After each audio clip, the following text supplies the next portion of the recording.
Hi guys, welcome back to our channel. ఈ రోజు వీడియోలో ఒక బ్లాక్ హ్యాట్ హ్యాకర్ ఎన్ని వేస్లో మనీ అనేది ఎర్న్ చేస్తాడో చూద్దాం గైస్. వీడియో చాలా ఇంట్రెస్టింగ్గా ఉంటుంది, ఎండ్ వరకు అయితే చూడండి గైస్. బ్లాక్ హ్యాట్ హ్యాకర్స్ వీళ్ళు కంప్లీట్లీ ఇలీగల్ వేలోనే మనీ అనేది ఎర్న్ చేస్తారు గైస్. ఆ వేస్ ఏంటో తెలుసుకుందాం. అందులో ఫస్ట్ వన్ చూస్తే సెల్లింగ్ స్టోలెన్ డేటా. అంటే లైక్ ఒక కంపెనీ దగ్గర నుంచి డేటాని హ్యాక్ చేసి స్టోర్ చేసిన డేటా ఏదైతే ఉంటుందో అది బ్లాక్ మార్కెట్లో అమ్మేసి వాళ్ళు మనీని ఎర్న్ చేస్తారు గైస్.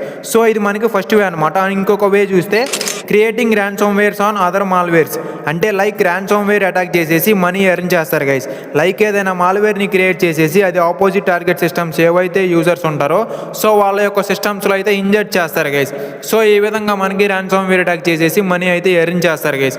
అండ్ అలాగే ఇంకొక వే చూస్తే selling fake products. Online fake products selling చేసేసి వాళ్ళైతే మనీ ఎర్న్ చేస్తారు గైస్. అండ్ అలాగే ఇంకొక వే కూడా ఉంది, ఏంటంటే క్రిప్టో మైనింగ్ చేసి కూడా వాళ్ళైతే మనీ అనేది ఎర్న్ చేస్తారు గైస్. సో ఇలా మనకి సెవరల్ వేస్లో అయితే బ్లాక్ హ్యాట్ హ్యాకర్స్ మనీ అయితే ఎర్న్ చేస్తారు గైస్. మన ఛానల్ని సబ్స్క్రైబ్ చేసుకోకపోతే ఇప్పుడే సబ్స్క్రైబ్ చేసుకోండి.